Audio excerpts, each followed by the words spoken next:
Saludos cordiales, sean todos ustedes bienvenidos a Canal 8, especialmente los telespectadores de las islas de Tenerife, La Palma y La Gomera.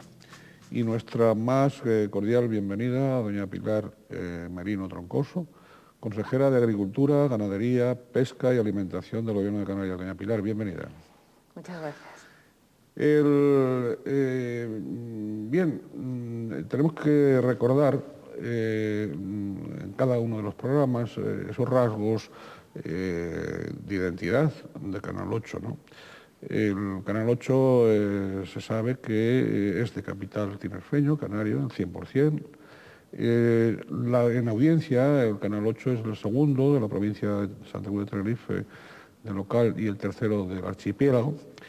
Y la línea editorial es pluralista, ¿no? Aquí, evidentemente, invitamos, conversamos, entrevistamos, nos hacen el favor de acceder a ser entrevistados personalidades, evidentemente, de todos los partidos políticos, de todas las fuerzas representativas de nuestra sociedad.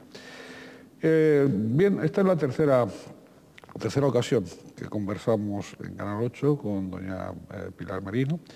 La primera fue a finales de octubre del 2003, cuando era subdelegada del Gobierno en la provincia de Santa Cruz de Tenerife.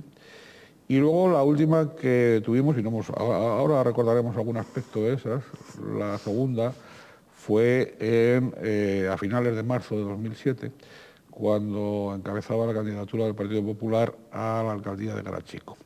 Así que esta de ahora es tercera, pero primera, como consejera del Gobierno, y a esta primera pues esperamos que sigan otras, ¿no? Por supuesto, durante el mandato. espero poder venir más veces a Canal 8, claro que sí.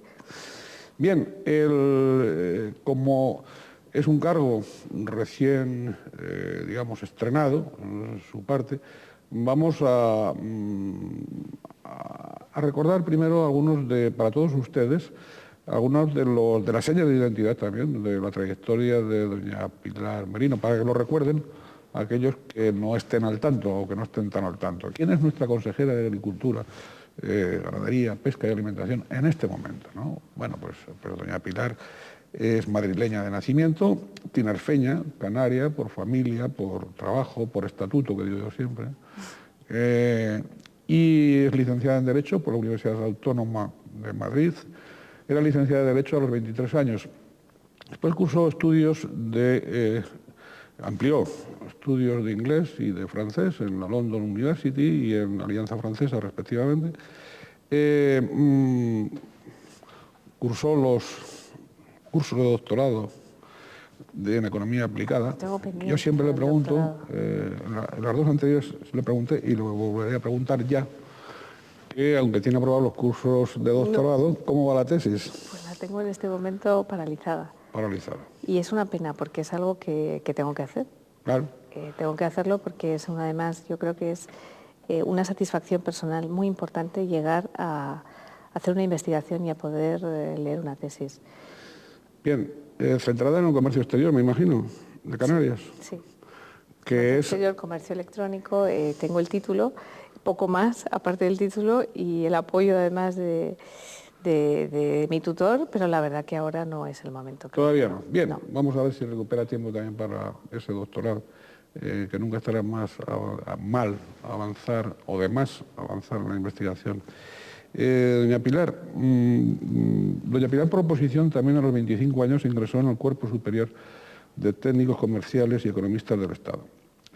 Y luego se especializó justamente en comercio exterior de Canarias, ¿no? Que me imagino que la tesis irá por ahí y tendrá que ir por ahí. Pues a través de sus publicaciones, de sus ponencias, que también las ha hecho, de sus artículos, ha cultivado esa parcela. Y yo, quería preguntarle en este momento, aunque no esté muy al tanto, pero evidentemente como estudiosa que ha sido y que es del comercio exterior de Canarias, quería preguntarle, o empezar preguntándole, por cómo contempla usted pues, la realidad y las tendencias actuales del comercio de Canarias con el exterior. Bueno, la realidad sigue siendo que Canarias es una comunidad autónoma fundamentalmente importadora y que es muy importante fomentar las exportaciones de Canarias, no solo de bienes, sino también las de servicios. Y yo creo que en estos años todas las instituciones han hecho un esfuerzo muy importante para fomentar por la vía de apoyos a empresas, por la vía del apoyo a través de cámaras de comercio de la propia comunidad autónoma y desde luego del Estado, y creo que hay muchos ejemplos de empresas que están haciendo una labor importante en el exterior, en el ámbito de los servicios también, y yo creo que en un mundo globalizado como en el que estamos, Canarias, por su lugar estratégico y por esa riqueza que tiene también de punto turístico tan importante, tiene unas posibilidades en el comercio exterior si aplica las nuevas tecnologías, que las está aplicando y que hay empresas que están haciéndolo y que son un modelo, pues para salir fuera muy importante. Desde luego, ya solo en el área de agricultura o de productos agroalimentarios, pues hay empresas que están haciendo cosas importantes en el exterior, y aunque realmente pues son islas lejanas, alejadas de los centros de consumo de muchos de los productos que existe estímulo para su exportación, desde luego, a pesar de esas dificultades, hay grandes empresas y grandes emprendedores en Canarias. De todas maneras, nuestra balanza comercial sigue siendo deficitaria. Evidentemente es deficitaria, sí, en mercancías, pero siempre lo que medimos es el comercio de mercancías y es deficitario, pero yo creo que las posibilidades de expansión son importantes. Lo que pasa es que las necesidades son siempre mayores a las ventas que hacemos en el exterior. Evidentemente, pero a través del consumo y del consumismo y de todas estas cosas, lo que se llama calidad de vida también en otro aspecto. Bien es cierto que a veces esa calidad de vida en la parcela cultural no es tanta, y en cambio en otros consumos sí. Es decir, a veces no estamos viviendo por encima de nuestras posibilidades, digo en general. Bueno, no hablo de los pelotazos, que eso evidentemente no van a tener problema nunca, ¿no? Pero digo en general, se nos ha acostumbrado, estamos en una línea de un consumismo excesivo con respecto a lo que producimos. Yo creo que no estamos en una línea de consumismo excesivo. Hay mayor demanda porque hay crecimiento económico, hay mayor renta disponible, y entonces es lógico que haya mayor demanda de todo tipo de productos. También es verdad que hay mayores facilidades para acceder a comprar todo tipo de cosas que hace años no las había. Entonces, lógicamente, eso incita a un mayor consumo. Pero eso también es bueno para la economía, porque si no hay esa demanda, pues no hay movimiento, no habría empleo, y sería muy peligroso estancarnos en ese sentido. O sea que el crecimiento de la demanda es siempre un factor importante. Que estemos viviendo por encima de nuestras posibilidades, yo creo que es importante que ese crecimiento de la demanda vaya acompañado por un crecimiento de la oferta de las empresas, de los productos, de los sectores, y que se apoye a los sectores, a todos los sectores de la economía, ¿no? Claro, y sin tanto endeudamiento, ¿no? Porque también el poder adquisitivo no es que ha crecido el poder adquisitivo per se, sino porque viene influido evidentemente por ese endeudamiento cada vez más progresivo, ¿no? Claro, pero el endeudamiento, tanto de las unidades familiares como empresariales, es importante, porque si no hay endeudamiento quiere decir que no hay crecimiento. El endeudamiento también enriquece, en el sentido de que se mete una empresa en una inversión porque se endeuda. Si no se endeuda y no quiere invertir, no quiere crecer, sería negativo, porque al final no generaría más empleo, no produciría más, no habría más movimiento y por lo tanto se estancaría la economía. Lo malo es cuando el endeudamiento es forzado, por ejemplo, en la adquisición de vivienda, ¿no? Que una familia, que cualquier ciudadano tenga que endeudarse casi de por vida, pues para conseguir un techo, ¿no? Es decir, esto es desmesurado, ¿no? Eso es desmesurado, desde luego que lo es, y desde todos los puntos de vista es un endeudamiento en el que incurre además la mayor parte de las personas, porque además la mentalidad también influye, ¿no? España es un país de personas emprendedoras en ese sentido y de propietarios, más que de personas que no inviertan en su casa o en su vivienda, ¿no? Realmente es un tema muy importante, y desde luego a nivel nacional yo creo que se tiene que hacer un esfuerzo en esta materia, porque la subida de precios es absolutamente desmesurada y no va acompañada con una subida en el nivel de vida que pueda permitir ese endeudamiento tan grande en el que se mete todo el mundo, pero porque se esfuerza y porque está hasta aquí. De ahí que una subida de tipo de interés genere un problema muy gordo para una unidad familiar, claro. Evidente. Oiga, bien, habíamos dado 4 trazos sobre su formación, su preparación, su incorporación por oposición al Cuerpo Superior de Técnicos Comerciales y Economistas del Estado.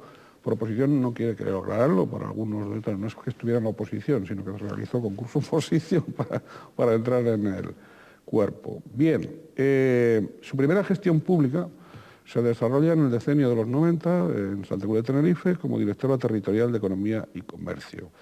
¿Aquel era un cargo más técnico que político? Bueno, era un puesto de funcionaria, sí, técnico, totalmente. Era funcionaria y vamos, sí, fundamentalmente técnico. Sí, sí, un puesto de funcionaria y de gestionar las áreas que eran competencia del Estado en esta provincia en materia de comercio exterior. Sí, sí. Y bueno, yo creo que para mí fue muy interesante porque justo coincidió con el momento en el que se produce la plena integración de Canarias en la Unión Europea, y ese momento fue muy interesante, la aprobación del primer reglamento del 1911 por el que se fijan las condiciones por las que Canarias entra dentro de la Unión Aduanera, pero tiene una serie de especificidades ya como región en ese momento ultraperiférica. Y por eso me parece que fue un trabajo que, hombre, no tiene mucho que ver con la Consejería de Agricultura, Ganadería, Pesca y Alimentación, pero sí los sectores agrícolas que estaban reflejados en ese reglamento y el régimen de importación y el régimen específico de abastecimiento estaba relacionado, claro, y está relacionado. Desde el punto de vista, digamos, de la organización del Estado, esas especificidades canarias, sobre todo en ese primer momento dentro de la Unión Europea, ¿no? Digamos por la tendencia lógica de los órganos centralistas a tener uniformizado todo, ¿no? Me imagino que esas excepciones crearían a veces inquietudes en los ministerios, en el ministerio concretamente, ¿o no? Bueno, yo creo que ese siempre fue un caso peculiar. El caso de Canarias es un caso específico, además, que se reconoce por la Unión Europea desde el primer momento, y además hay otras regiones ultraperiféricas que eso también hace que fueran los primeros POSEIs que se sacaron, POSEICAN, POSEIDOM y desde luego el POSEIMA. Y desde la Administración del Estado siempre se ha visto también que Canarias ha tenido un régimen específico siempre. O sea, que era continuar con ese régimen específico, pero en realidad yo creo que con un reconocimiento muchísimo mayor por parte de la Unión Europea, desde luego. No, quiero decir, la organización del Estado, las estructuras del Estado no han sido en eso tradicionalmente, digamos, como a veces se dice, nos entienden mejor en Bruselas que en Madrid, ¿no? Eso no siempre es así. Esa afirmación. Bueno, yo de esa época recuerdo que todo lo que se planteaba por parte de Canarias a la Administración del Estado se estudiaba con muchísimo detenimiento y existía una relación muy intensa con las autoridades canarias. No siempre, tengo que decirlo, no siempre había acuerdo en todas las cuestiones, pero sí había un interés muy importante y creo que se canalizaba a la Unión Europea por la vía que se canaliza. O sea que realmente yo no puedo decir que no existiera, porque era muy sensible la Administración, precisamente porque además yo estaba en ese área y lo vivía, y si no éramos sensibles realmente teníamos la espada de Damocles de los sectores reclamando esa sensibilidad, claro, que se merecían, ¿no? Evidente. Bien, seguimos con esa gestión pública de doña Pilar Merino. Entre el 6 de julio de 2000 y marzo de 2004, 3 años y medio bien despachados, fue subdelegada del Gobierno en la provincia de Santa Cruz de Tenerife. Ese cargo sí que era más político que técnico. Ese cargo por primera vez es... Bueno, por primera vez quiero recordar lo siguiente. Hasta entonces funcionaron los gobernadores civiles, ¿no? Sí. Y me parece que usted es la primera que deja de ser gobernador civil, o sea, sí, no es gobernadora civil, sino que ya pasa con la nueva denominación. Que deja de ser un alto cargo del Estado, el gobernador civil, para convertirse en un funcionario que sí es nombrado por el delegado del Gobierno, por la Ley de Organización y Funcionamiento de la Administración General del Estado, y es nombrado entre funcionarios que lo solicitan, que pueden ser del Estado, pueden ser de la comunidad autónoma, pueden ser de corporaciones locales. Y bueno, y es la primera vez que efectivamente se produce ese cambio. Y por lo tanto tampoco es que sea un puesto político, porque no es por designación política realmente, pero sí es un puesto entre funcionarios de libre designación, y por primera vez realmente pues sí es un puesto de más pero sí tiene político. Una dimensión política, sí, muy grande, innegable. Sí que la tiene, sí. La tiene, o sea, otra cosa es que para acceder al cargo pues se requiera de una serie de condiciones, Pero ya es no político, es el dedo a dedo. Bueno, no sé, con anterioridad de los gobernadores civiles, que podía ser nombrado cualquiera, para un cargo de esa, digamos, de esa ubicación de esa responsabilidad, sino que ya en este momento se exige pues, un determinado un requisito de funcionarios de un determinado nivel, etcétera, pero evidentemente tiene carga política, claro. Porque al depender primero... Con don Antonio López, que era el delegado de gobierno en su época, ¿no? Fue el que estaba me gobernando nombró. el Partido Popular, como ustedes recordarán, en Madrid. Me nombró el Partido Popular. Entonces, ¿qué tal se lleva usted con don Antonio? Yo muy bien. Pero al principio no hablaba todo y usted nada, y después usted empezó a hablar. Sí, lo recuerdo. ¿Cómo fue el proceso ese? En el 2000, si tiramos un poco de Moyola, recordando, y tirando de papeles, pues todo lo que hablaba sobre Santa Cruz, la provincia de Santa Cruz de Tenerife, lo hablaba don Antonio López. Y doña Pilar Merino no decía nada, hasta que después, de pronto, doña Pilar empieza a hablar. ¿Qué pasó? ¿Que usted se cansó de estar callada? ¿O llegaron al acuerdo de que usted era subdelegada y que tenía que ejercer? Él fue el que me nombró, quiero dejarlo claro, y además precisamente en la época en que gobernaba el Partido Popular y por supuesto era en la época que presidía el gobierno Aznar, y desde luego siempre, desde el primer momento, vamos, nunca me dijo que no pudiera hablar, todo lo contrario. Lo que pasa es que yo creo que hay una fase de aprendizaje en un puesto de esa naturaleza que obliga a que en los primeros meses o el primer tiempo te dedicas a una serie de temas que son, yo creo, de formación importantes y hablas menos. Aterrizar. Y además cuando hablas, que es aterrizar, que pasa en todos los puestos por igual. Y además cuando hablas, generalmente lo que dices, bueno, pues no, pues se puede interpretar de muchas maneras y a lo mejor no has dicho exactamente lo que podías haber dicho, ¿no? Sí, has dicho lo que tenías que decir, pero se ha interpretado de una manera que no era eso exactamente lo que querías decir. Y después realmente, pues no sé si empecé a hablar más o menos, pero realmente es que había mucha demanda de información por las cuestiones de seguridad, por los datos de seguridad, mucha oposición, tengo que decir, por parte del Partido Socialista, siempre discutía datos del Ministerio que eran de seguridad, que eran sacados de una base de datos, se decía que no eran verdad. Entonces, claro, era muy intenso, ¿no?, el debate con ellos, sobre todo. Bueno, los datos también, de alguna manera, no solo procedían del Partido Socialista en aquella época, si usted me lo permite recordarle, sino también de las organizaciones profesionales. También, claro. Le salían de la policía. En la Guardia Civil no tanto, porque siempre ha estado más callada. Entonces, más callada por obligación, claro. No por deseo de expresarse, que siempre los ha tenido. Pero nunca, no siempre el Estado ha sido sensible con la benemérita a estos efectos. En una mala interpretación probablemente de la disciplina. La disciplina tiene que ser siempre inteligente, pero bueno, si deja de ser inteligente no es disciplina, es otra cosa, aunque se le dé el nombre de disciplina. Pero bueno, es una reflexión menor. A lo que voy, a usted le llegaron a acusar las organizaciones policiales en aquella época de maquilladora de datos. Bueno, pero eso es... Le sacaban, por ejemplo, el catálogo de los puestos de trabajo, y etcétera, etcétera. Y luego tenía también, o sea, en aquella época, en esos años, 2000, 2004, básicamente usted está en esa responsabilidad. Lo digo por lo que está sucediendo ahora, ¿no? Donde el mayor ruido se está produciendo público con la inmigración, con la inseguridad, con estas disensiones en cuanto a cubrir los puestos tanto policiales como de la Guardia Civil en la provincia de Santa Cruz de Tenerife. Bueno, hasta el puesto fronterizo de los rodeos, que todavía no se ha resuelto. Cuando usted ahora oye, porque ahora estamos, en 2007 estamos más o menos igual, ¿no? Bueno, yo creo que estamos peor en algunas cosas. Desde luego, en la inmigración, el drama humano que se está produciendo entre las costas africanas y Canarias y el hecho de no saber cuántas personas pueden estar desapareciendo en este momento ya es un problema, yo creo, internacional y por supuesto europeo muy importante, en el que yo creo que todas las acciones que se tomen serán pocas, pero hay que tomar más, porque desde luego Canarias está en un lugar estratégico, un lugar muy cercano, un lugar que está ahí, que desde luego a 100 kilómetros de distancia hay un continente con unos problemas como los que todos sabemos que hay en este continente, desde luego no puede ser, no es algo que se pueda seguir asumiendo, que es que salen en una barca o en lo que sea, en un cayuco y que desaparecen continuamente, o los que vienen o menores acompañados en unas condiciones que están los centros saturados, y desde luego creo que, como decía la portavoz del Gobierno, Canarias tiene legitimidad para exigir que este es un asunto de Estado, una competencia de Estado, y desde luego es un asunto que el Gobierno está muy preocupado.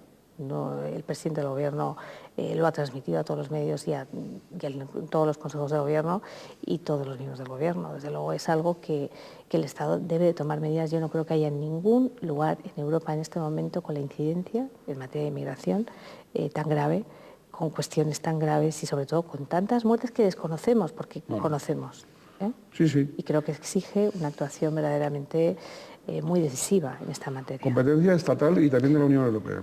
Competencia totalmente del Estado, porque la inmigración Europea es competencia exclusiva del Estado, y la Unión Europea es la única que puede tomar medidas de ámbito europeo en esa materia, porque además, lógicamente, desde todas las cuestiones que afectan a la inmigración en este momento se plantean a través de la Unión Europea, como es el Frontex o como son las medidas que debe de haber de seguridad, porque Canarias es la región frontera sur de la Unión Europea. O sea, aparte de competencia del Estado, por supuesto que es competencia comunitaria.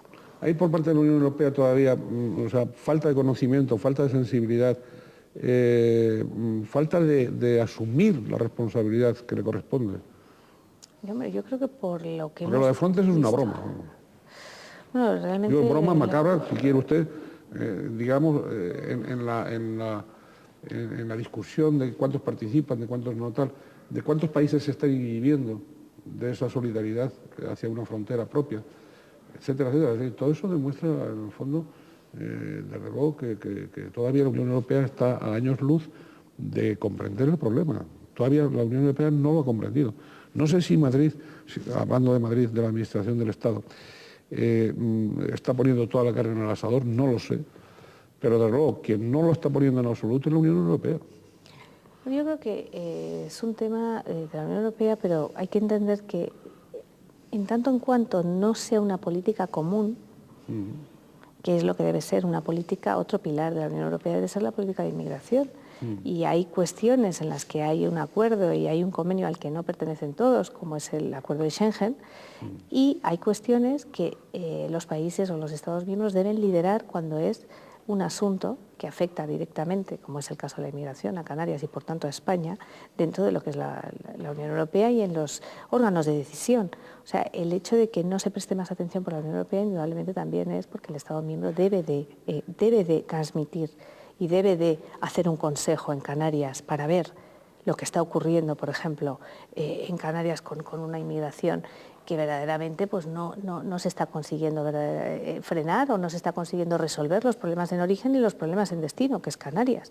Y está organizando, y está además habiendo un drama detrás del que todos vamos a ser, en el fondo, responsables, el mundo desarrollado frente al mundo en desarrollo, ¿no? Claro.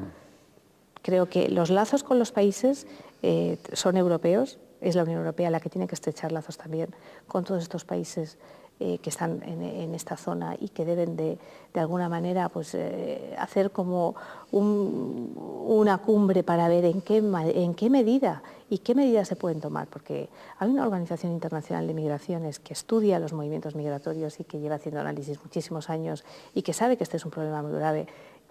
Pero creo que en todos los órganos internacionales y foros, y especialmente la Unión Europea, es el Estado miembro el que debe de liderar este asunto como un asunto y buscar apoyos para que esto se convierta en una política fundamental, porque no hay otra manera de hacerlo. Y en este momento vemos que no todos los países reaccionan igual ante una situación de inmigración ilegal.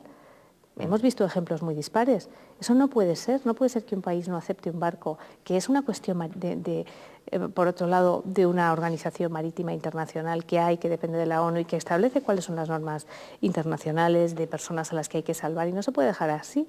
Y España ha asumido una serie de cuestiones que otros países tendrían que haber asumido, porque estamos en una organización y estamos en una Unión Europea y es responsabilidad de todos. Y en ese sentido no puede ser que una normativa de un Estado sea distinta a otra. Seguridad e inseguridad, su época de su delegada, 2000, lo vuelvo a recordar, 2004. Hoy inseguridad, tiene justificación. Cuando usted era subdelegada, desde luego el Partido Popular decía que no es. Ahora parece ser que va a decir que sí, a una policía autonómica. Las cosas se resuelven, digo, la seguridad en Canarias se resuelve con la policía autonómica. Es que los cuerpos y fuerzas de seguridad del Estado, y usted que estuvo en esa responsabilidad en la provincia de Santa Cruz de Tenerife y que la ha vivido hasta el 2004, tampoco es que haga decenios de esa responsabilidad. Realmente la mayor seguridad de Canarias está en función de crear una policía autonómica. Yo creo que la policía autonómica, tal y como está planteada en este momento, que es una policía complementaria a las fuerzas y cuerpos de seguridad del Estado, y atendiendo a los diferentes problemas que tiene Canarias y que no tienen a lo mejor otras comunidades autónomas. Estamos en una comunidad autónoma más lejana que ninguna de la Unión Europea, frontera sur, y quizá exija ese tratamiento cuando además estamos hablando de una fuerza complementaria, estamos hablando de ayudar, de fomentar, de generar más personas, más efectivos trabajando en la misma línea. Yo, desde luego, cuando trabajaba en la subdelegación, una de las bases fundamentales era la coordinación, el que existieran distintos cuerpos y que se coordinaran y que trabajaran en equipo. Eso es muy importante. Creo que haya una policía autonómica en una comunidad autónoma como Canarias puede ayudar a resolver temas de seguridad, ante la falta de sensibilidad también, que a veces tiene la Administración, para cubrir puestos que son fundamentales. Es que tenemos esa falta de sensibilidad, no solo de seguridad, también la tenemos en un área muy directamente relacionada con el trabajo actual que llevo, que es la entrada de plagas, que desde hace 70 años, desde hace años, están entrando, y que los agricultores dicen que al menos, y expertos, más de 70 plagas han entrado por la vía de los puertos en Canarias, que están inspeccionados por el Ministerio de Agricultura, y que realmente ahí nosotros tenemos que hacer un esfuerzo por llegar a un convenio, a una cogestión, a una colaboración con el Estado en esa materia. Pero bueno, siempre se ha dicho, a lo mejor cosa del pasado, pero a lo mejor sigue siendo, o ya se ha superado en el presente, a veces esa falta de coordinación entre los cuerpos y fuerzas de seguridad del Estado. Es decir, que cada cuerpo, cada fuerza vaya por su lado, y que no siempre haya habido pues la compenetración y la colaboración y el trabajo en equipo y el trabajo común, con independencia de a la organización a la que se pertenezca. Vamos, siempre se ha dicho eso. Ahora vamos con la policía autonómica. Hombre, yo pienso que si se aumentasen debidamente tanto el número de policías como de guardias civiles, y se les diese además los medios oportunos, que esa es otra, es decir, porque estamos hablando primero de personas, de profesionales de la seguridad, y después de medios, que se habla menos. Es decir, o sea, a mí me llama la atención cómo, perdón, a veces desde posiciones nacionalistas, ahora compartidas por ustedes, por el Partido Popular, pues se plantea el tema de las personas, de la policía autonómica. Pero tendría que escuchar, o sería bueno escuchar también la provisión de medios para esos profesionales de seguridad. Es decir, aspecto en el que solo que se sepa, el Cabildo Insular de Tenerife ha sido la única corporación en el archipiélago, que yo sepa, que sí que ha dado facilidades al Ministerio del Interior, al delegado de turno, a la subdelegada, para poner a su disposición medios que el propio Ministerio del Interior no ha puesto.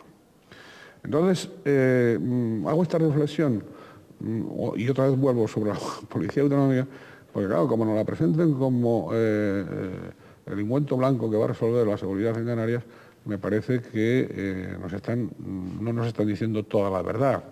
Aparte de que hay aspectos donde, evidentemente, dicen, no, que la pague el Estado. Pero el Estado lo que tiene que pagar es lo que tiene que hacer la Administración del Estado, pienso yo, no sé lo que usted, que aquí lo que interesa no es lo que yo piense, sino lo que usted. Es decir, que manden más efectivos, que se gaste el dinero en mandar más efectivos. Es decir, y si no los tiene, pues que los cree, que creen más plazas, que hagan más convocatorias, que formen con mayor celeridad. Yo qué sé, ¿no le parece? Hombre, lo que está claro es que no se hace. No se hace. No se hace, no se ustedes tampoco lo hicieron. Bueno, se intentó, se hizo un plan de...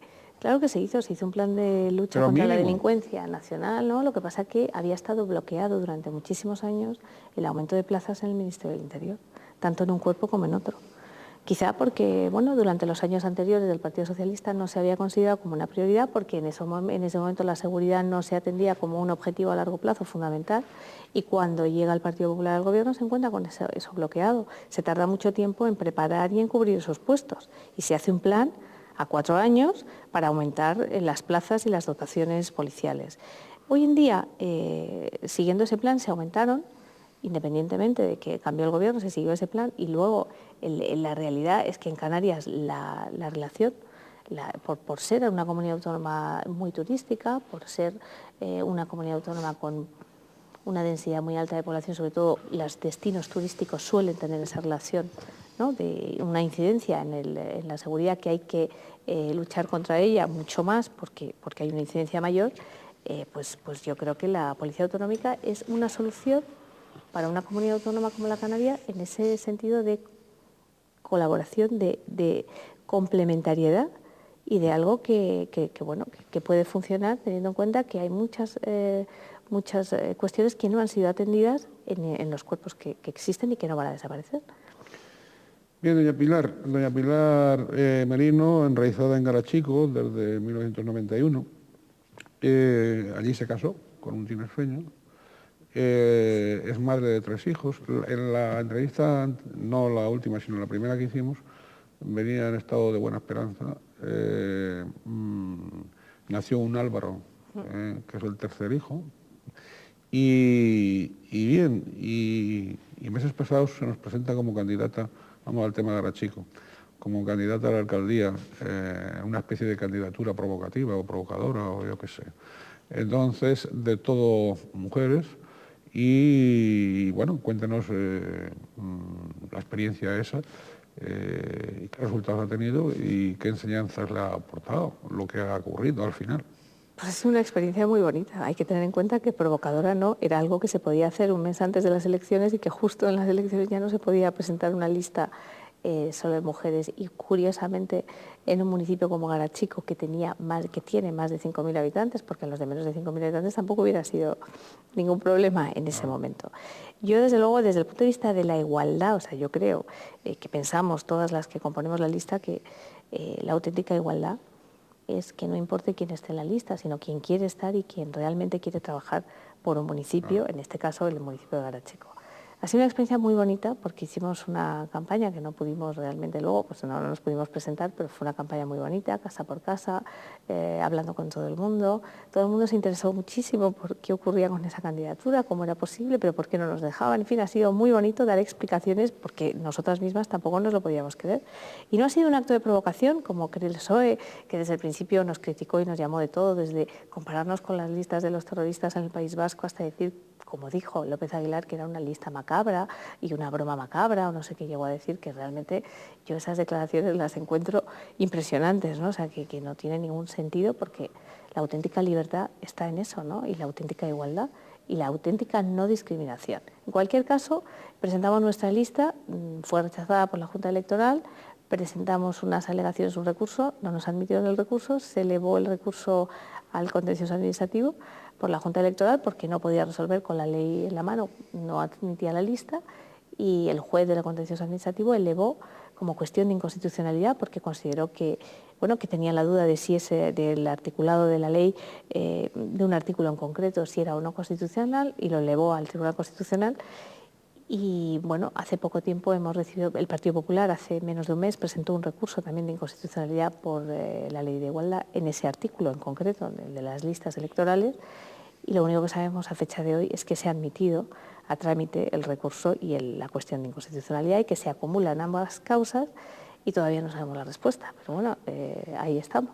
¿Podría ocurrir el que se anulasen las elecciones en Garachico y que volviesen a convocarse como resultado de todo esto, o no? Digo, desde el punto de vista jurídico. Vamos. Desde el punto de vista jurídico todo es posible, ¿no? Es posible. Yo creo que el Tribunal Constitucional, como tribunal, máximo tribunal y alto tribunal, pues puede tomar decisiones en ese sentido, considerar que habría que retrotraerse a las elecciones, como considerar que no. O sea, no lo sé. No sabemos la solución, no sabemos nada más. Realmente no sabemos lo que piensa. Sabemos lo que piensa un magistrado que hizo unas declaraciones con motivo de otra lista, no con la lista de Garachico, que se llama Rodríguez Zapata o Zapata, y dijo que realmente él estaba totalmente convencido de que ese tipo de lista no era en absoluto... ¿Cómo? Que ese tipo de lista era constitucional, o sea, que él consideraba que ese artículo era inconstitucional, pero es una opinión particular De un magistrado. De un magistrado del Tribunal Constitucional que no podemos tampoco decir es que va a ser así, no lo sé. No sabemos la resolución, pero nos pregunta mucha gente qué ocurre con el tema de la... Claro, porque es un tema que está pendiente ahí. Sí, está pendiente. Y Nunca mejor dicho, está pendiente. Está pendiente. Sí. Y el Tribunal Constitucional, claro, pueden pasar años para que el Tribunal Constitucional resuelva o no. Es que no sabemos el plazo que se va a tomar el Tribunal Constitucional, no lo sabemos. No sabemos lo que puede tardar, no sabemos si lo resolverá antes de las elecciones generales o lo resolverá en un plazo mayor de tiempo, no lo sé. Tenemos que hacer de todas maneras una consulta al tribunal para saber si se va a tomar más tiempo o no, en fin, pero vamos, que no lo hemos hecho. No hemos hecho hasta este momento, nada más hemos recibido la comunicación de que se ha admitido a trámite, que ha sido una buena noticia, por otro lado. Porque Bueno, se podía admitir a trámite... Bueno, pero admitir a trámite es un proceso. Es de obligado cumplimiento, más o menos, como decía el otro. Bueno, no, porque hay cuestiones que no se admiten. Por parte del Constitucional. Claro, cuestiones se pueden No siempre se admiten. No, cuestiones que no se admiten porque no reúnen los requisitos que establece la ley del Tribunal Constitucional. Claro, casi siempre no se admite cuando no reúnen las condiciones formales, pero no, sin entrar en el fondo de la cuestión. Bueno, entrar en el fondo es difícil porque no han estudiado a fondo la cuestión, simplemente así, de buenas a primeras lo admiten, cosa que para nosotros es una noticia interesante. Bueno, en definitiva, se está pendiente, se Tema está a la pendiente. espera. O sea que todavía el Partido Popular puede tener esperanza de tener alguna concejalía algún día en Karachi. Pues sí, esa esperanza no la debe perder nunca, claro que no. Porque no la ha tenido nunca. No la ha tenido nunca, ¿no? Pero bueno, ese nunca puede no ser nunca, o sea, puede ser que la tenga, claro que sí. Realmente esta vez ha sido imposible, porque es que esa lista no se ha podido presentar. Claro. Bien, doña Pilar, el 13 de julio de este 2007 es usted nombrada consejera de Agricultura, Ganadería, Pesca y Alimentación del Gobierno de Canarias. Vamos a centrarnos en este cargo que ha asumido tan recientemente con el ferragosto de por medio, por lo tanto, prácticamente usted está, si me permite respetuosamente el lenguaje, está usted tomando tierra todavía o aterrizando en el cargo, ¿no? Bien, bueno, yo había apuntado aquí que en el cogobierno anterior que tuvo el Partido Popular con Coalición Canaria y que pasó lo que pasó hace 2 años, de los 3 miembros que había del Partido Popular al gobierno no había ninguno de Tenerife, ¿no? Esta vez, corríjame si me equivoco, esta vez sí que está usted por Tenerife. ¿Qué pasa? ¿Que el señor Soria ha sido más sensible esta vez a los asuntos provinciales del Partido Popular? Porque la otra vez a los 3 los nombró de la parte de allá, de la parte oriental, ¿no? Bueno, yo creo que esta vez y siempre el presidente regional ha sido sensible a todas las islas y a la importancia del Partido Popular y la importancia de que crezca el Partido Popular en todas las islas. Yo pienso que siempre ha sido sensible y en este caso también lo ha sido, desde luego. Bien, está usted ahí, está evidentemente la prueba del 9 de que lo ha sido, porque es la primera vez que alguien del Partido Popular entra en el Gobierno de Canarias por el Partido Popular, quiero decir, ¿no? Digo, en las coaliciones con Coalición Canaria. Bien, por cierto, usted es secretaria regional del Partido Popular en Canarias, o sea que, a diferencia de otros partidos, ustedes saben que hay, por ejemplo, el Partido Socialista, el secretario general, pues es el cabeza, ¿no?, del partido. Hay otros partidos, como el Partido Popular, que son presidencialistas, se les llama así, sin ningún desdoro, sino simplemente porque el que encabeza la responsabilidad máxima del partido es el presidente, ¿no?, que es el caso del Partido Popular, que es el señor Soria. Y le sigue la secretaria regional, en este caso, que es doña Pilar Merino. Por lo tanto, usted en el organigrama del partido va en segundo lugar, ¿no? Y ya que estamos en esos organigramas, yo quería aprovechar, antes de pasar a la consejería, que nos dé esa interpretación de esa especie de dimisión, esa dimisión o renuncia del secretario en la provincia de Santa Cruz de Tenerife, No, en la isla de Tenerife, perdón, no, me corrijo, en la isla de Tenerife, don Ángel Llanos, y bueno, se ha hablado de esos profundos enfrentamientos que se traen con doña Cristina Tavío, o con doña Cristina Tavío se trae con don Ángel Llanos, no sé bien, yo no, con la presidenta que es doña Cristina Tavío. Y bueno, y esa renuncia, ¿no? ¿Usted no considera que es una pérdida para el partido la renuncia de un valor en alza como es don Ángel Llanos?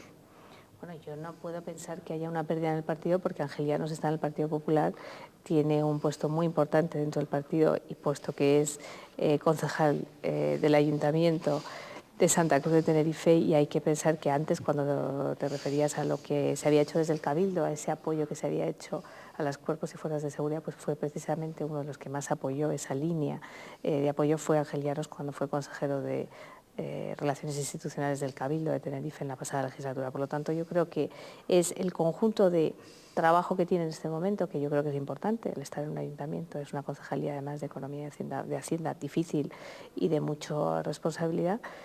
Son decisiones personales. Los partidos son, y no se pierde una persona porque decida en un momento determinado no tener un puesto orgánico, que es ocuparse de todo el partido en la isla de Tenerife, es centrarse, cuando toma esa decisión, es centrarse en su cometido actual y centrar sus esfuerzos en eso. Y yo creo que pérdida en absoluto, porque pérdida es cuando alguien se va de un partido, que abandona un partido, y que es una pérdida como ha hecho Rosa Díez cuando se ha ido del Partido Socialista. Pero en este momento que Ángel Llanos decida no ser secretario insular y dedicarse a su cometido, pues realmente lo que abre la puerta es a que otra persona que no tenga esa dedicación pueda dedicarse en cambio al seguimiento del partido y a la formación del partido en toda la isla, que también es un aspecto muy importante, con independencia de la química que en todas las relaciones humanas hay. Y en todos los equipos humanos es lo más difícil, la química. Y el día que tengamos la clave de la química, que es importante, pues tendremos mucho ganado. Porque si todos tuviéramos química, sería, en el mundo entero, yo creo que sería otro mundo. Una balsa de aceite, más o menos, ¿no? Sería muy más agradable. Balsa de aceite. Con independencia de la química, que la química siempre está y uno puede tener una mejor química con alguien que con otra persona, pero la química no es el aspecto básico en el nombramiento de una persona, es la valía, y él ha demostrado que vale, que trabaja, y en el área donde está lo va a seguir haciendo. Doña Pilar, ¿eligió usted la consejería que preside o le encargaron esa consejería? Porque, y se lo voy a plantear de otra forma, ¿qué consejería hubiera preferido si se lo hubieran dado a elegir? Pues yo creo que la de Agricultura, Ganadería, Pesca y Alimentación. ¿Perdón? Si me hubieran dado a elegir, hubiera elegido la de Agricultura, Ganadería, Pesca y Alimentación, sí. ¿Pero no la eligió? Sí. Pues es como si la hubiera elegido, te lo digo. ¿Que le acertaron el pensamiento? Pues sí, sí. Yo diría que sí. Es la consejería del Gobierno que más me atrae. ¿Tiene usted buena química con el presidente del Partido Popular, con el señor Soria? Tengo una relación profesional y tengo buena química porque sí, la verdad que nunca he tenido ningún problema, pero sí. Por cierto, ¿usted va a tener un presidente o dos? No solo digo, perdone, no hay ninguna perversidad en la pregunta. En el Gobierno hay un único presidente. Escuche, no hay ninguna perversidad en la pregunta, porque hay antecedentes, ¿no? Su correligionaria, doña Águeda Montelongo, recuerdo que siendo consejera de Empleo y Asuntos Sociales, pues no sé... Con la que trabajé. No sé esto en decir que su presidente seguía siendo el señor Soria, no don Adán Martín. Entonces, usted, en este caso concreto, su presidente, ¿quién es su presidente? El presidente del Gobierno. ¿Quién es el presidente del Gobierno? Para mí el presidente del Gobierno es Paulino Rivero, lo tengo muy claro. Y hay un único presidente en este Gobierno. Yo creo que el pacto de gobierno que se ha firmado entre Coalición Canaria y el Partido Popular pone de manifiesto que se ha tardado en firmar y que se ha consensuado punto por punto y área por área, y se han establecido para cada una de las áreas los objetivos fundamentales de esta legislatura, es un ejemplo de consenso, de participación, de equipo y de una idea clara. O sea, esto es un gobierno de dos partidos, pero que tienen un programa común y un presidente, por supuesto. ¿No va a haber compartimentos estancos? No debe haberlos. No debe haberlos. No debe haber ninguno. En definitiva, yo quería preguntarle, para usted, ¿antes el gobierno que el PP o antes el PP que el gobierno? Pues yo creo que el gobierno es en este momento mi cometido como profesional es ser miembro del Gobierno, pero soy miembro de un partido. Y el Partido Popular es el partido al que pertenezco y del que soy secretaria regional. Por lo tanto, son dos áreas fundamentales que son, en un lado hay que separar, uno es el área política y otro es el área profesional, pero que los dos están relacionados. Si no fuera porque estoy en el Partido Popular, no estaría en el Gobierno, porque los partidos que han firmado y que tienen mayoría parlamentaria en este momento son el Coalición Canaria y el Partido Popular. Sin duda, y tampoco a usted la Secretaría General Regional le pesa tanto como para dimitir y para dedicar igual esfuerzo, conocida su capacidad de trabajo, también la de don Ángel, conocida su capacidad de trabajo para dedicarse a la consejería. Bien. No, sí me pesa. Creo que es trabajar muchísimo y desde luego lo que ocurre es que yo no voy a dimitir de secretaria regional porque considero que mientras el presidente, que eso es un puesto que nombra el presidente, considero que debo estar ahí. Bien, usted tampoco, bueno, se ha hablado de los cruces que ha habido entre altos cargos de la consejería, lo que es el equipo de la consejería. ¿Qué opina usted de ese equipo? Un equipo que usted no ha elegido, que le ha venido dado, ¿no? Más o menos. O que ha podido elegir en parte. Bueno, ¿O lo ha elegido en su completo? Es un equipo que he propuesto, en cada consejo al que he ido, he propuesto por parte de la consejería o por parte de las áreas que podía proponer y se ha aprobado esa propuesta, o sea que realmente pues sí que los he propuesto. También tiene miembros de Coalición Canaria, como sí, altos cargos, quiero decir. Sí, tengo a un viceconsejero de Agricultura y Ganadería, que es Alonso Arroyo, que lleva... ¿Y usted confía en que usted va a pastorear la consejería? Pastorear la consejería, digamos, con unidad de criterios y sin esos compartimentos estancos de que cada uno vaya por su lado. Bueno, yo creo que lo más importante, y ayer el presidente del Gobierno lo decía, es crear un equipo, crear equipo en todos los trabajos, además, yo creo que es muy importante. Y lo primero y lo más importante es que exista un equipo de trabajo que desde el primer día es mi objetivo en la consejería. O sea, somos un equipo que trabajamos con todas las personas que están en la consejería para impulsar una serie de objetivos que tenemos en ese pacto de gobierno claramente establecidos. Por lo tanto, ese es el objetivo fundamental que tengo. O sea, el trabajo todo no lo puede hacer una persona. Bien. Y un consejero no puede ser el responsable. O sea, es el responsable, pero no es el que hace todo el trabajo, eso está claro. Y ese equipo es básico porque cada éxito que tengamos en ese equipo va a ser el éxito de ese... Un éxito va a ser el éxito de todos, eso está claro. Y es muy importante. Y en eso yo creo que la sintonía es absoluta de las personas que están en este equipo y no solo de las que he propuesto, sino de la que ya estaba, que es Alonso Arroyo, con el que además siempre he tenido una extraordinaria relación. O sea que para mí es muy grato, la verdad, trabajar ahí con él. Muy bien. Señora consejera, vamos con la agricultura, en primer lugar, sobre todo con el plátano. Y lo digo no solo para el sector platanero de Tenerife, sino también para el sector platanero palmero, fundamentalmente, como fuente, digamos, básica de la agricultura de la isla de La Palma, etcétera. ¿Cómo está la situación en este momento y qué perspectivas a corto plazo tenemos con el plátano? Bueno, uno de los objetivos que el Gobierno se ha planteado dentro de ese pacto es, desde luego, el plátano. Son todos los sectores, pero el plátano, junto con el tomate, con las flores y plantas, con los sectores tradicionalmente exportadores y con un impulso a toda la actividad agraria del suelo rústico, allá donde sea posible, que es fundamental. En el tema del asunto del plátano, que es un asunto que en este momento se ha venido negociando durante mucho tiempo, se acaba de notificar por parte de la Comisión al Estado miembro, en este caso a España, la aprobación del plan de ayuda, de la medida de ayuda al plátano, que tan importante es y que todo el sector está esperando, porque durante todo el año 2007 sabes que no se ha cobrado la ayuda del plátano porque no estaba aprobada y ha sido una negociación que ha culminado ahora. Creo que con esta medida, que supone una ficha financiera de 141 millones de euros para el sector, se acomete un paso importante para mantener la renta de los agricultores de este sector.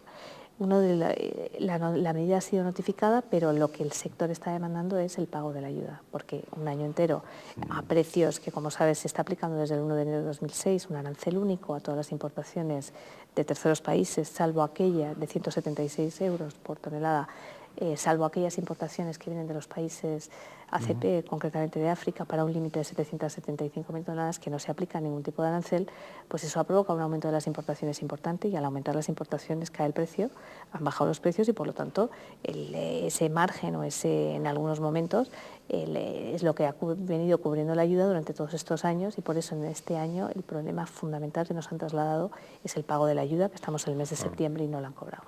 Entonces, lo que hemos hecho y lo que hemos tramitado es, hemos pedido un anticipo desde el momento en que nos han notificado que ya la ayuda está aprobada o se puede ya empezar a trabajar en ello, y el anticipo, tendremos contestación la semana que viene de la comisión, de poder pagar antes del 30 de noviembre un anticipo del 50% de la ayuda a todos los agricultores de acuerdo con los nuevos criterios de la ayuda en Canarias, y el otro 50% en diciembre, teniendo en cuenta, esto es un avance importante porque en la medida de ayuda al plátano estaba previsto que esta ayuda se pagara en los primeros meses del año 2008, y esto suponía dejar a un sector descapitalizándose durante todo el año y un poco en situación de, bueno, ¿qué es lo que se va a hacer? Hay otro aspecto también que está en el pacto de gobierno y que es fundamental, que es la defensa del régimen de importación de plátano en la Unión Europea, del régimen actual, es decir, el no reducir el arancel a las importaciones de terceros países, puesto que afecta directamente a las producciones comunitarias.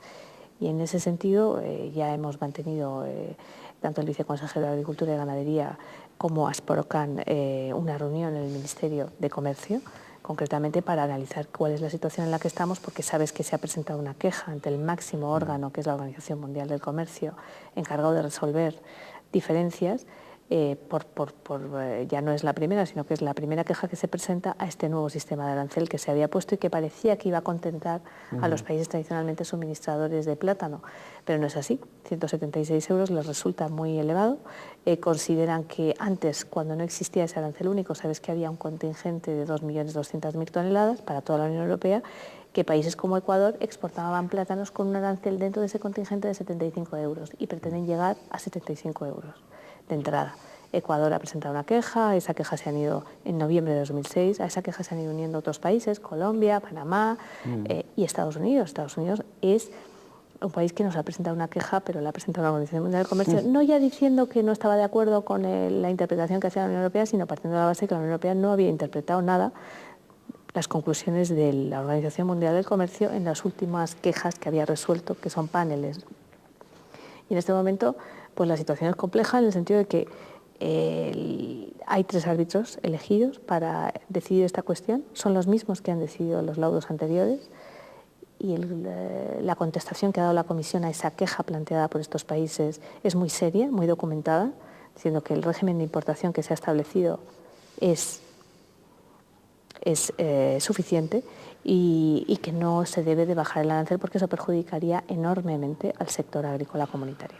Tendremos que volver a invitarla dentro de poco porque evidentemente el tiempo se nos va, y por lo menos sí quería que nos explicase un poco los objetivos de la Consejería, los objetivos básicos, ¿no? Tanto en agricultura como en ganadería, pesca y alimentación, muy, muy básicos. Pues son los objetivos que se ha marcado el Gobierno en ese pacto de Gobierno que ha establecido por áreas, y dentro de nuestra área hay un objetivo importante que es el impulso de la actividad agraria en las zonas rústicas. Hay una gran dificultad en algunas zonas rústicas que se calcula que son como 100 y pico mil hectáreas, lo que hay en Canarias cultivables, se han abandonado 89.000 hectáreas. De esas 89.000 hectáreas se entiende, y hay quejas de agricultores de zonas de medianías altas, que no hay actividad agrícola. Y el encargo que tenemos es impulsar la actividad agraria en esas zonas que han dejado de ser viables económicamente por múltiples problemas, y estudiarlos a fondo, y en ello estamos. La defensa, por supuesto, del plátano, la defensa del tomate, es otro sector muy importantísimo, el primer sector exportador de Canarias desde el punto de vista agrícola, puesto que el plátano va a la península, y desde luego en ese sector sabes que hay unas ayudas que están fijadas por la Unión Europea, pero el intentar, y de hecho ya nos hemos reunido con el sector tomatero, reducir el grado de endeudamiento de este sector y fomentar y volver a alcanzar la posición que tuvo, que llegó un momento que Canarias exportó más que toda la península en algún año, ¿no? Y esas exportaciones de un producto competitivo, de gran calidad, y bueno, que cuenta con muchas empresas en en esta comunidad autónoma. También es muy importante tener en cuenta que hay un punto importante que es la inspección fitosanitaria. Pretendemos llegar a un acuerdo de cogestión con el Estado en esa materia, porque consideramos que tener un régimen de importación o fitosanitario específico debe de darse los medios para que pueda realmente aplicarse esta medida del año 87 que establece este sistema fitosanitario específico en la Unión Europea y único. Por supuesto que dentro de la ganadería es un área básica y fundamental. Somos la tercera comunidad autónoma en ganado caprino, en número de cabezas, y ese factor en calidad, en razas, en especie, es un sector fundamental, y luego tenemos una calidad en la elaboración de quesos muy importante. Por lo tanto, un impulso total a este área tan importante. En lo que se refiere a pesca, a desarrollo rural, estamos en este momento terminando y ultimando el programa de desarrollo rural que debemos presentar a la Unión Europea a través del Ministerio de Agricultura, que va a regir el destino del desarrollo rural del año 2007 al año 2013, y en él se contemplan un conjunto de medidas que son importantes para fomentar la inversión y atraer la vida en las zonas rurales, que van a ser muy importantes en Canarias para los próximos años. Y por último, en lo que es pesca, que también es un área fundamental y de la que podríamos hablar mucho, en ese punto el objetivo que tenemos marcado es la modernización de la flota pesquera, el impulso de la acuicultura, para el que tenemos en Canarias unas condiciones muy importantes, y por supuesto la protección de las zonas, regeneración de especies y el impulso en definitiva de este sector. Muy bien, doña Pilar, pues muchísimas gracias. Yo tengo que hacerle una pregunta última política. La noticia del señor Rajoy, candidato a la presidencia del Gobierno de España en las elecciones de marzo de 2008. Supongo que estará usted contenta con ese candidato. Por supuesto que sí, estoy muy contenta. ¿Usted cree que tiene posibilidades? Yo creo que tiene muchas posibilidades, claro que sí. Si no creyera, no estaría en esto. Te lo garantizo. Y además ya hemos visto el ejemplo, ¿no?, de otros candidatos del Partido Popular, y creo que Mariano Rajoy pues reúne muchos requisitos y mucho para poder ganar las elecciones, y en eso estamos y esperamos que sea así, claro, y por ello vamos a trabajar. Muy bien, señora Merino, señora consejera, muchas gracias. ¿Usted quiere agregar algo? No, agradecer esta entrevista y decir que estoy a vuestra disposición para venir otras veces a Canal 8. Muy bien, muchas gracias. Gracias a todos, gracias a usted. Procuraremos volver a invitarla, no tardando mucho, cuando ya todos esos asuntos que usted ha comentado a grandes líneas dentro de la consejería pues empiecen a caminar, y porque evidentemente tanto la agricultura como la ganadería como esas parcelas que a usted le corresponden están como en postración en este momento, y merecen y necesitan del impulso del gobierno, del impulso público para salir adelante, ¿no? Muchas gracias por su presencia, por sus clarísimas manifestaciones delicadas en algún momento, como es lógico. Y gracias a todos ustedes, deseándoles como siempre que sean felices en la medida de lo posible. Ya comento que la medida de lo posible y la felicidad tiene que ver con el servicio a los demás, con el trabajo en común y con no tumbarse. Muchas gracias.